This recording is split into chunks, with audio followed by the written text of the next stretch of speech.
Pernahkah kamu merasa lelah luar biasa setelah pulang dari mall, padahal kamu tidak melakukan apa-apa? Itu bukan capek fisik. Itu solastalgia.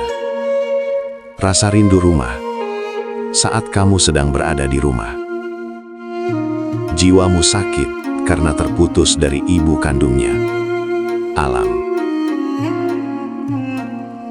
Naskah Siksa Kandang Karesian menyebut Kabuyutan atau hutan suci sebagai sasana kerta, tempat ketentraman. Bagi leluhur, hutan bukan cuma sumber kayu, tapi rumah sakit jiwa. Di mall, kakimu menginjak keramik, tubuhmu kena AC, kamu terisolasi. Kapan terakhir kali telapak kakimu menyentuh tanah tanpa alas?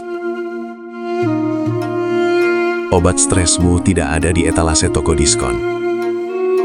Obatmu ada di ubar yang disediakan alam. Kembalilah ke Kabuyutan. Heningkan pikiran. Karena sasana kerta tidak bisa dibeli dengan kartu kredit. Jejak Pajajaran.